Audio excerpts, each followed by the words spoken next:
자, 이제 여러분들과 천문학 혁명을 일으킨 인물 중에서 우리는 여기 티코 브라헤라고 하는 과학자에 대해서 한번 생각을 해볼 거예요. 자, 그러면 여기는 티코 브라헤라고 하는 분의 추상화를 한번 보고 그럼 여러분들 여기를 쭉 한번 읽어보면서 업적에 대해서 한번 생각들을 한번 먼저 해보세요.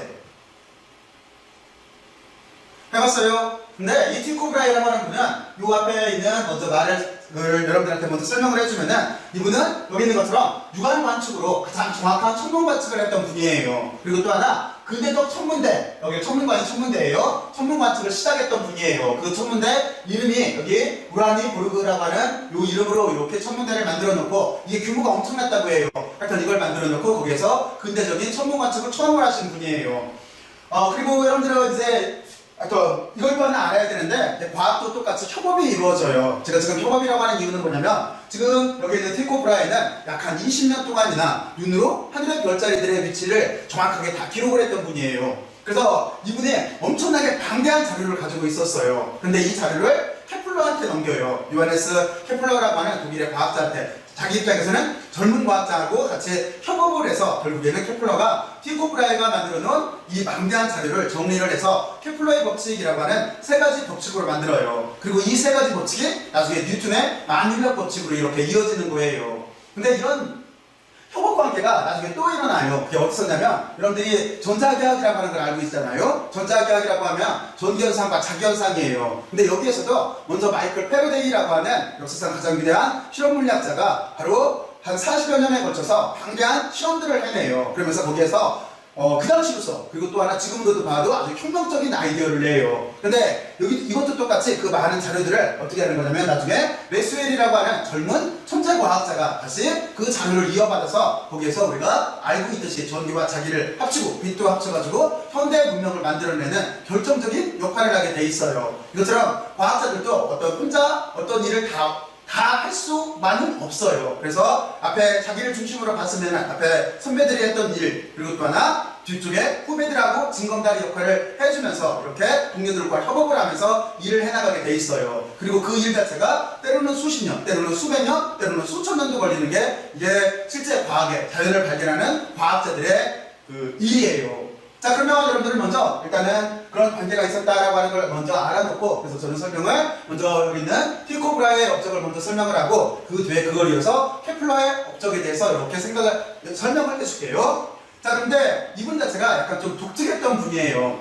제가 지금 독특했다라고 하는 말을 쓰잖아요. 왜 그러냐면 티코 브라헤의 유명한 일화 중에 하나가 어떤 게 있냐면 젊었을 때 친구하고 같이 수학 문제를 가지고 내기를 해요. 그러다가 언쟁이 벌어진 거예요. 근데 이 당시에 어떤 문화가 있었냐면 결투 문화가 있었어요. 그래서 어떻게 했는 줄 알아요? 그래서 정말로 칼 들고 결투하러 나간 거예요. 결투하러 나갔다가 좀 운이 없이 코를 잘리심을 당한 분이 여기 있는 티코 브라헤예요. 그래서 이 추상화에는 여기가 이렇게 코가 있는 것처럼 되어 있는데 추상화에다가 이렇게 그리니까 좀 이상하네요. 그런데 여러분들이 다른 추상화를 찾아보면은 이 코가 조금 이상하게 생겼다라고 하는 거를 알 수가 있을 거예요. 왜냐면 거기에다가 루스로 코 모양을 만들어서 이렇게 귀에다가 걸고 다녔던 분이 여기 있는 티코 브라헤예요. 그리고 또 하나 돌아가실 때도 조금 당혹스럽게 돌아가셨어요. 여러분 생각에 어떻게 돌아가셨을 것 같아요? 예측할 수 있어요? 어떻게 들어가셨냐면 이분이 귀족들이 모여있는 파티장을 갔는데 갑자기 쉬방을 했기 시작을 한 거예요. 그런데 이걸 참다가 방광염에 걸리셔가지고 약 한 10일 정도 후에 돌아가신 분이 좀 독특하게 돌아가셨죠? 그분이 여기에 있는 티코 브라헤예요. 어떻게 보면은 그만큼 자존심도 강했다고 하고 또 어떻게 보면은 그만큼 열정도 많았던 분이 여기 있는 티코 브라헤예요. 그리고 나중에 티코 브라헤의 무덤이 발견이 됐는데 그 무덤이 티코 브라헤의 묘라고 하는 거를 어떻게 알아냈냐면 어떻게 알아냈을 것 같아요? 맞아요. 아까 제가 얘기했을 때 여기 코에다가 이렇게 노쇠로 코를 만들어서 걸고 다녔다고 했잖아요. 나중에 보면은 그 무덤 자리에서 바로 그 코의 흔적이 발견이 됐어요. 바로 그래서 거기를 티코 브라헤 무덤이다 라고 이렇게 지금은 모든 사람들이 확실하게 이렇게 믿고 있어요. 자, 그러면 어쨌든 간에 이제부터 티코 브라헤의 업적에 대해서 생각을 해봐야 되는데 먼저 여기 두 가지 이렇게 예의를 들고 그리고 뒤쪽으로 넘어가서 천문 우주에 기여한 데에 대해서 다시 코페르니쿠스를 이어서 같이 설명을 해줄게요. 자, 그러면 여기 보면은 초신성이 있고 하나는 해성이라고 하는 게 있는데 이게 어떻게 된 거냐면은 1572년도에 티코 브라헤가 실험실에서 열심히 연구를 하다가 밖에를 나갔다가 희한한 걸 발견을 해요. 왜냐면 이렇게 별자리를 보고 가는데 카시오페이아라고 하는 별자리 알죠? 여러분들도 카시오페이아는 잘 알잖아요. 하늘에서 이렇게 W자로 보이는 거, 실제는 별이 하나, 둘, 셋, 넷, 5개 있는 거잖아요. 근데 그게 이렇게 W자 모양으로 보여요. 그렇잖아요? 그리고 요점을 이렇게 이어서 여기 거리를 쭉 해서 쭉 가다 보면은 뭐가 나와요? 그래서 지금은 반대로 그리는데 거기에 북극성이 있어요. 북극성 자체가 있는 거하고 관련이 돼 있는 별도 여기 있는 카시오페이아라고 하는 별이에요. 네, 여러분들이 알고 있잖아요. 유명한 그 그리스 신화에서 페르세우스가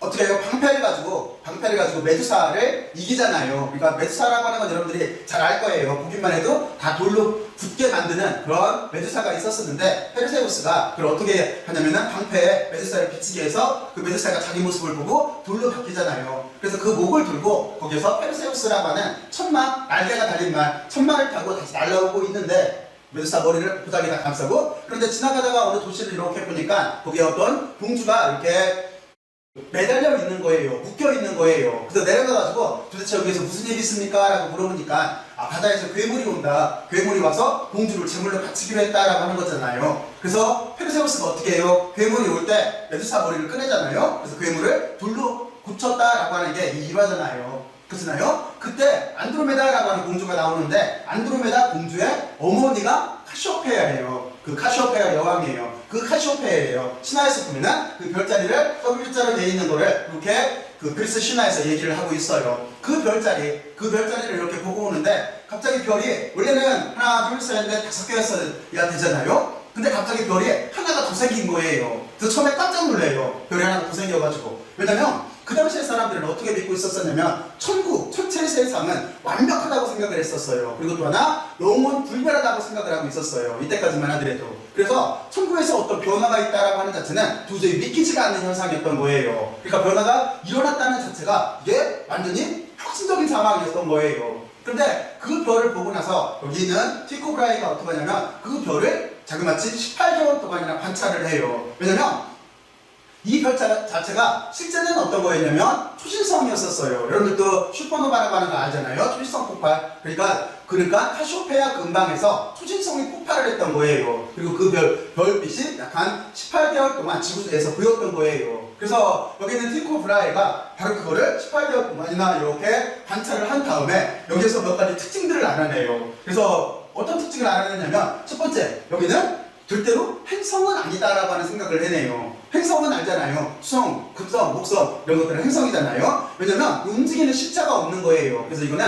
틀림없이 외부에서 있는 별이다라고 생각을 해요. 그래서 이걸 바탕으로 해서 이제 18개월 동안 연구를 하고 초신성 폭발에는 이제 그 빛이 사라졌을 거잖아요. 그 후에 그 다음 연도에 1573년도에 새로운 별이라고 하는 책을 발표를 해요. 여기는 새로운 별. 근데 여기에 용어를 보게 되면은 이렇게 돼 있잖아요. 디노바 스텔라라고 돼 있는데, 여기에 있는 노바라고 하는 게 이게 뭐예요? 신성이라는 뜻인 거잖아요. 신성. 그래서 요즘도 쓰고 있는 노바라고 하는 신성을 여기 있는 티코 브라이가 처음으로 사용을 해요. 그래서 그 용어 자체를 지금도 우리가 이렇게 사용을 하고 있는 거예요. 그래서 여기서 이제 티코 브라이는 하나 중요한 생각을 해내요. 아까도 말했지만 천구라고 하는 것도 천체의 세계, 거기도 바뀔 수가 있다라고 하는 거를 처음으로 이렇게 아이디어를 얻어요. 그러다가 다시 여기 보면은 약 한 5년 정도 후 1577년도에 이번에는 해성이 나타난 거예요. 그때까지는 어떻게 생각을 하고 있냐면, 어떻게 생각을 했었냐면, 해성이라고 하는 자체는 대기 안에서 일어나는 현상이라고 생각을 하고 있었어요. 근데 이것도 똑같이 케플러가 여기는 티코 브라이가 이거를 신중하게 오랫동안 이렇게 관찰을 해봤더니 그렇지가 않고 이거는 대기보다 먼 데에서, 먼 곳에서 날아오는 천체다라고 하는 거를 발견을 해요. 이거죠? 바로 그래서 다시 이런 생각들을 정리를 해서 드디어 천구라고 하는, 그 당시에는 수정으로 되어 있는 구처럼 생각을 했어요. 구처럼 생각하고 거기에 별들이 영원히 박혀있다라고 생각을 했었어요. 근데 아무래도 이런 게 아니라 이 세계에도 변하는 세계이고, 그리고 별 같은 게 어느 천구라고 하는 데 박혀있는 게 아니라 공간상 떠있는 존재구나 라고 하는 생각들을 처음으로 이렇게 해냈던 분이 여기 있는 티코 브라이예요. 자, 그러면 여기서 다시 한번 물어볼까요? 해성이라고 하는 거, 가장 유명한 해성, 여러분들도 알고 있는 거 어떤 거 있어요?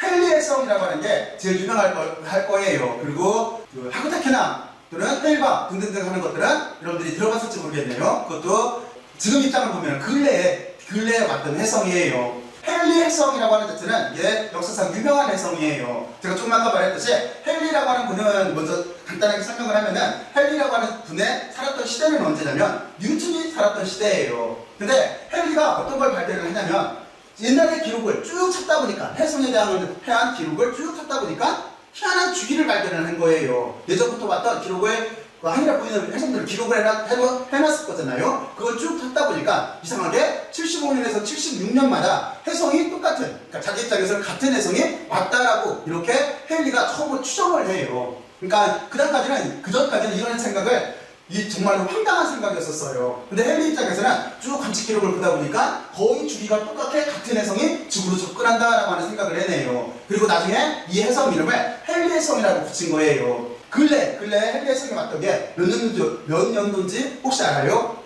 그게 왔던 데가 1986년도에 왔었어요. 그러면 다시 거기에다가 76년 정도, 75에서 76년 정도를 더하면 다시 그 해성은 2061년도에 다시 와요. 2061년도 약 한 7월달경에 다시 잘하면 우리 시야에 보일 거예요. 자, 그러면 이게 헨리의 성이에요. 그리고 그 헨리는 나중에 뉴턴한테 지대한 공헌을 해요. 왜냐면 뉴턴이 썼던 가장 유명한 책이 뭐예요? 우리한테 지금 제일 많은 영향을 줬던 책. 그게 뭐예요? 이름이? 그렇죠? 프린키피아라고 하는 책인 거잖아요. 그렇잖아요? 그 프린키피아를 뉴턴이 집필을 할 때 뉴턴을 끝까지 그 집필할 수 있도록 도와줬던 사람이 바로 헨리의 성에 붙어있는 이름 헨리라고 하는 그 헨리예요. 그분이 뉴턴한테 엄청나게 도움을 많이 줘요. 자, 그러면 여러분들은 여기까지 이렇게 여기는 티코 브라이의 업적에 대해서 이렇게 알아봤어요. 자, 그러면 여기서 이제 다음 장으로 넘어가서 우리는 어떤 생각을 해봐야 되는 거냐면 이제 이 세계보다 좀 더 거시적인 세계, 다시 말해서 티코 브라이가 가지고 있던 우주관에 대해서 좀 생각을 해봐야 돼요. 그러면 여러분들은 우주관이라고 하는 자체는 지금 두 가지를 알고 있는 거죠. 어떤 우주관을 알고 있어요? 하나는 프톨레마이오스의 우주관을 알고 있을 테고, 그리고 또 하나는 어떤 걸 알고 있어요? 여러분들 입장에서 여러분들은 또 하나 코페르니쿠스의 우주관을 알고 있을 거예요. 그렇잖아요? 프톨레마이오스 우주관이라고 하는 자체는 지구 중심설인 거고, 그리고 코페르니쿠스의 우주로는 태양 중심설인 거예요. 그러면 여기서 한 가지 질문을 할까요? 여기 있는 티코 브라이라고 하는 이분은 이 집념의 과학자는 도대체 어떤 식으로 우주론을 전개했을 것 같은가요? 이미 두 개가 다 있는데 여러분들 같았으면 어떻게 했을 것 같아요? 그리고 또 하나 이때는 여기 연도를 보게 되면은 티코 브라이는 코페르니쿠스보다 약간 후배예요. 시대가 뒤에요, 뒤. 다른 경우는 어떤 식으로 우주론을 전개를 했을까요? 그럼 우리 한번 먼저 추정들을 해봐요.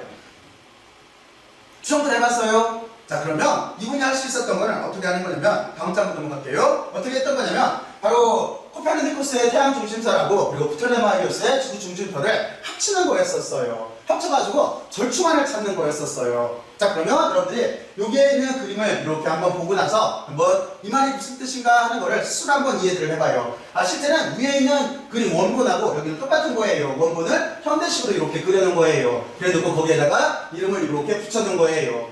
자, 그러면 여기를 한번 보면서 지금 주제는 이거예요. 티코 브라이의 우주론은 어떤 거냐면 코페르니쿠스의 우주론과 프톨레마이오스의 우주론을 합쳐놓은 거예요. 제가 이렇게 먼저 설명을 했잖아요. 그러니까 여러분들은 여기 있는 그림을 보면서 이게 무슨 뜻이구나 하는 거를 여러분들이 지금 이해를 하면 되는 거예요. 자, 그러면 먼저 이해를 한번 해보세요. 해봤어요? 모양이 보여요? 자, 그러면 여러분들이 일단 이게 나와 있는 데가 어떤 거냐면 여러분들은 지금 여기 티코 브라이의 우주 모델이라고 하는 이 부분을 이렇게 설명을 할 건데 이 설명을 하려면 먼저 위쪽을 알아야 돼요. 그게 제가 조금 전에 말했듯이 티코 브라이는 어떻게 생각을 했냐면 여기는 코페르니쿠스의 태양 중심설과 프톨레마이오스의 지구 중심설을 합쳐가지고 절충설을 제시를 했던 거예요. 그러니까 좀 전에 설명했듯이 여기는 티코 브라이라고 하는 분은 코페르니쿠스의 설을 알고 있었어요. 지구가 돈다라고 하는 설을 그렇죠. 지구가 돈다라고 하는 소리를 알고 있었어요. 그런데 이게 아무래도 싫은 거예요. 그래서 프톨레마이오스 우주관하고 같이 합쳐요. 자, 그러면 여기 그림을 보면 이해하기가 쉬운데 어떻게 되어 있는 거냐면 어쨌든지 간에 프톨레마이오스 주장처럼 중심은 지구인 거예요. 그러니까 이게 천구라고 봤을 때 천구가 이렇게 있다라고 봤을 때 중심은 어디예요? 지구인 거잖아요. 그러니까 지구가 이렇게 있고 그리고 지구 주위를 어떤 게 도는 거냐면 태양과 달이 도는 거예요. 태양과 다른 지구 주위를 돌고 그리고 다른 태양 주위를 돌고 있고 그리고 나머지 모든 다른 행성들은 태양을 중심으로 도는 거예요. 이해갔어요? 그러니까 두 가지를 합쳐놓은 거죠. 왜냐면 프톨레마이오스는 지구가 가운데 있다라고 했으니까 지금 지구를 가운데로 그려놓고 여기까지는 프톨레마이오스의 우주관이에요. 그리고 달도 여기는 지구 중심을 이렇게 들고 있고 아마 이거를 굳이 과학자가 아니더라도 제일 먼저 알았을 거예요. 왜냐면 밤하늘 보면은 제일 먼저 뜨는 게 달일 테니까. 그렇잖아요? 그리고 달이 제일 가깝다는 것도 제일 먼저 알았을 거예요. 왜 그러냐면 우리가 봤을 때 시야가 뒤쪽에서 별빛이 있는데 달에 가면은 가리잖아요. 그렇잖아요? 달이 가리게 되는 거잖아요. 그러니까 아마 달쪽이 제일 앞쪽에 있다라고 하는 거는 아마 제일 먼저 알았을 거예요. 그렇잖아요? 관심도 제일 많았을 테고. 자, 그래서 이렇게 돼 있고, 그리고 코페르니쿠스의 태양 중심설이라고 하는 자체는 뭐냐면 바로 이거예요. 나머지 모든 행성들은, 여기가 태양이 있으면 나머지 모든 행성들은 태양을 중심으로 도는 거예요. 바로 그런 식구준 거예요. 여기 머큐리라고 쓴 게 이게 수성이에요. 그리고 이쪽에 있는 거 비너스라고 쓴 게 이게 금성이에요. 그리고 세 번째 궤도가 어디 있어요? 이렇게 여기 도는 게 밤하늘에 붉은 색깔로 빛나는 별, 이게 화성이에요. 화성. 그리고 또 하나 여기 보면은 화성 다음에 이렇게 있는 게 주피터라고 써 있는 게 이게 목성이에요. 그리고 지금 이쪽에 있는 게 세턴이라고 써 있는 게 이게 토성인 거예요. 그리고 그 바깥으로 천구가 이렇게 있는 시스템인 거예요. 그렇죠? 바로 이게 티코브라의 우주관인 거예요. 자, 그러면 여러분들은 여기까지 잘 이해를 했을 거라고 생각을 하고, 그리고 이런 것들을 다 어떻게 했냐면 여기는 새로운 천문학 인문이라고 하는 거를 여기 87년, 88년에 두 권으로 나눠져서 여기에 새로운 천문학 인문서를 이렇게 써냈어요. 과학자들은 보통 다 그렇잖아요. 자기가 평생에 걸쳐서 열정을 다해서 연구를 한 다음에 그것들을 모아서 기록으로 남겨서 발표를 하잖아요. 그러니까 모든 과학자들은 바로 그렇게 일을 하고, 다시 말해서 연구를 하고, 그리고 그걸 잘 분석을 해서 그거를 기록으로 이렇게 남기게 돼 있는 거예요. 연구 발표를 하는 거예요.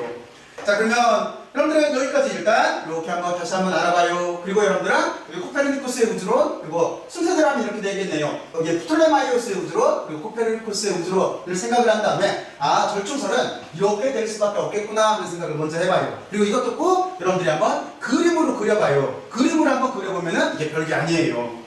자, 그러면 여기까지 여러분들이 이렇게 한번 생각들을 해봐요. 그리고 이 뒤로 넘어가서 우리는 이제 케플러의 세 가지 법칙에 대해서만 살펴볼게요.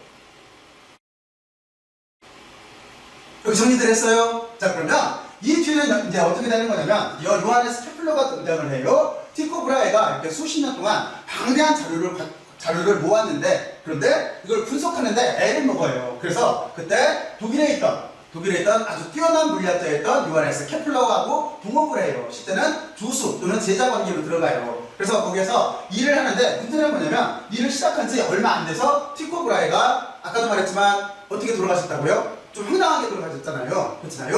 그렇잖아요? 아까 얘기한 대로 추위를 참다가 방광염에 걸려서 돌아가셨어요. 그래서 그 많은 자료가 요하네스 케플러한테 넘어온 거예요. 그래서 케플러는 그거를 이제 세부적으로 자기의 모든 재능을 다 동원해서 그걸 연구 분석을 해요. 연구 분석을 해서 그 자료를 가지고 세 가지 혁신적인 물리법칙 세 가지를 발표하게 돼 있는 거예요. 그 물리법칙 세 가지가 어떤 거냐면 다음과 같은 거예요. 이 뒤쪽으로 이렇게 넘길게요. 자, 그러면 여러분들이 여기 세 가지 법칙이 이렇게 나와 있는데 먼저 이 세 가지 법칙을 한번 스스로 보고 이해를 하려고 한번 생각들을 한번 해보세요. 그리고 이쪽에 있는 이분이 바로 요하네스 케플러라고 하는 분이에요. 그러면 제 번째는 케플러와 타운궤도라고 붙였는데 여러분들이 여기를 한번 이렇게 쭉 생각을 보면서 한번 생각들을 먼저 한번 해봐요. 생각들 해봤어요? 또는 이해를 가요? 자, 그래서 케플러는 이 방대한 자료를 두 번에 걸쳐서 나눠서 발표를 해요. 첫 번째는 뭐냐면 신천문학이라고 하는 요 책에다가 여기 논문집이겠죠? 여기에다가 1609년에 발표를 하고, 그리고 또 하나는 우주의 신비라고 하는 이 책에다가 1619년도에 이렇게 발표를 하게 돼 있어요. 자, 근데 여기서 여러분들은 이제 몇 가지를 생각을 해야 되는데, 첫 번째 이제 방대한 자료를 가지고 먼저 찾아낸 거는 타원궤도의 법칙이라고 하는 거예요. 그러면 이 타원궤도 법칙이 왜 중요했냐면 여러분들은 먼저 그 생각을 해야 돼요. 어떤 생각을 해야 되는 거냐면 아리스토텔레스는 천상계가 어떻게 구성이 되어 있다고 생각을 했었어요. 아리스토텔레스는. 그렇죠? 천상계는 완벽한 구로 원운동을 할 거라고 생각을 했었어요. 그런데 여기 있는 케플러가 티코 브라헤가 남기는 방대한 자료를 가지고 분석을 해봤더니 이게 원운동이 아닌 거예요. 원운동이 아니고 실제는 타원궤도로 도는 거예요. 그렇잖아요?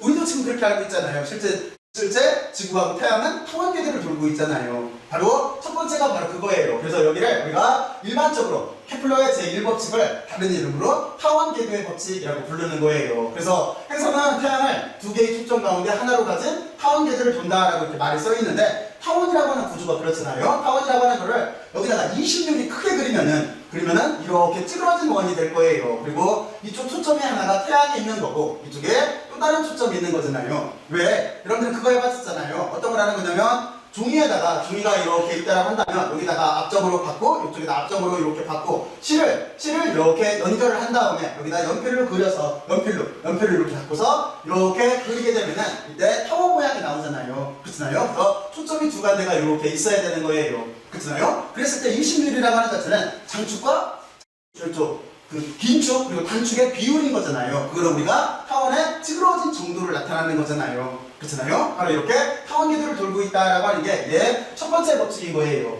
자, 그러면 여러분들이 두 번째 법칙도 읽어보고 나서 한번 의미를 한번 부여를 해보세요. 스스로 한번 해봐요. 이게 무슨 뜻인가 하는 거를 머릿속으로 상상들을 해봐요. 상상들 해봤어요? 자, 그러면 두 번째 케플러의 법칙 중에서 면적 속도 일정의 법칙이라고 하는 건데, 여기는 먼저 말을 읽어보면 이거예요. 행성의 속도는 행성과 태양을 연결한 선이 같은 시간 동안 휩쓰는 면적과 항상 같다라고 돼 있어요. 이건 물론 정의예요. 저 말이 도대체 무슨 뜻일까요? 여러분들 생각에 무슨 뜻인 것 같아요? 언뜻 보면은 이게 도대체 무슨 소리야 할 수도 있어요. 그렇잖아요? 자, 그러면 이 말을 좀 분석을 해보면 바로 이런 뜻이 되는 거예요. 실제 여기 있는 거는 먼저 부연 설명을 하면은 나중에 뉴턴 법칙을 쓰면은 이거를 금방 해결을 할 수가 있어요. 실제로는 그래요. 또는 여러분들이 이제 가근동량 보존 법칙 혹시 알아요? 우리가 보존 법칙이 몇 가지가 있는데, 실제는 운동량 보존 법칙도 있고, 그리고 또 하나 가근동량 보존 법칙도 있잖아요. 가근동량 보존 법칙이라고 하는 자체는 여러분들이 회전할 때를 생각하면 쉽겠네요. 여러분들이 머릿속에 피겨스케이팅 선수를 생각을 해봐요. 근데 피겨스케이팅 선수가 틀림없이 회전을 할 때 빨리 회전하고 싶으면 폈던 손을 이렇게 오므려요. 그렇잖아요? 그리고 또 하나 천천히 회전하고 싶으면, 쓰고 싶으면 손을 이렇게 펴는 현상이 있어요. 여러분들도 피겨스케이팅을 봤다라고 한다면 그 선수의 운동하는 모습을 상상을 하면은 아마 회전과의 관계성을 이해를 할 수가 있을 거예요. 그런데 여기 있는 케플러의 제2법칙도 실제는 시간에 따른 가운동량의 변화를 가지고 여기를 유도할 수가 있어요. 그런데 어쨌든 간에 지금은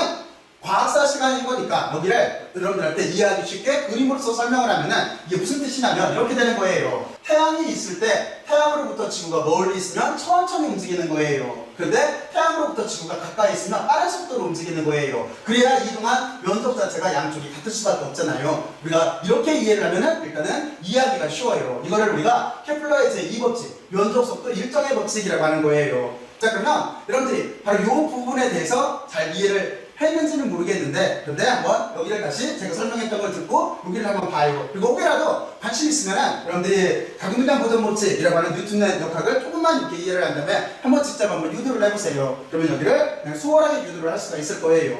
자, 그러면 그 뒤에 여기 케플러의 3법칙도 한번 읽어보고 생각들을 한번 해봐요. 케플러의 3법칙이라고 하는 자체는 여기 보면은 1919년에 우주의 신비라고 하는 책을 통해서 발표를 이렇게 했는데, 여기는 말로 읽어보면 이거예요. 모든 행성의 공전 주기의 제곱은 그 행성의 궤도의 긴 반지름의 세제곱에 비례한다라고 되어 있어요. 그러면 주기라고 하는 건 뭘까요? 주기라고 하는 자체는 한 바퀴 도는 게 주기인 거잖아요. 그러니까 여러분들 이렇게 생각을 하면 돼요. 여러분들이 운동장 가운데에 있어요. 그리고 친구가 운동장을 달려요. 그러면 친구가 만약에 여기서부터 달리기 시작을 했다라고 한다면 여러분들은 쭉 관찰을 할 테고, 친구가 이렇게 해서 한 바퀴 돌아와서 같은 위치에 오면은 한 주기인 거잖아요. 그러니까 주기라고 하는 건 바로 그거예요. 그리고 여기 보면은 행성 궤도의 긴 반지름이라고 되어 있는데, 이거는 긴 반지름은 뭐냐면 행성이 지금 정확하게 아리스토텔레스나 프톨레마이오스 생각같이 원 운동을 하는 게 아니라 타원 운동을 하잖아요. 그러면은 반지름은 장축, 길 수도 있고 짧은 축, 단축, 짧을 수도 있어요. 그 중에서 긴 축, 반지름을 뜻하는 거예요. 그래서 주기, 한 바퀴 돌아오는 이 주기의 제곱이 여기 반지름의 세제곱과 같다라고 하는 게 이게 케플러의 제3법칙이 되는 거예요. 자, 그러면 여러분들 다시 여기까지 이렇게 한번 생각을 해보면서 그 티코프라이의 업적부터 시작을 해서 협업을 통해서 드디어 케플러가 세 가지 법칙을 완성을 했다라는 데까지 여러분들이 한번 1차적으로 정리들을 한번 해보세요. 그리고 아까도 얘기했지만 정말 중요한 건 뭐냐면 이 세 가지 법칙 자체도 중요하지만 이 세 가지 법칙을 결국에는 나중에 뉴턴이 영향을 받아요. 그래서 뉴턴이 나중에 만인력 법칙이라고 하는 걸 통해서 바로 이 세 가지 법칙에 대해서 다시 한번 증명을 하게 돼 있어요. 더 그러니까 근본적으로 뉴턴이 깨달은 거죠. 깨달아서 바로 여기 있는 법칙들을 다시 만유인력 법칙으로 재표현을 하게 돼 있는 거예요. 자, 그러면 여기까지 여러분들이 한번 다시들 정리들을 한번 해보세요. 저는 다음 인물로 넘어갈게요. 다음 인물은 누굴까요? 다음 인물은 갈릴레이예요. 왜냐면 뉴턴하고 이 사이에 갈릴레이라고 하는 인물이 또 하나 여기 우주관에서 중요한 역할을 해요. 자, 그러면 정리들 했으면 다음 인물 갈릴레이로 넘어갈게요.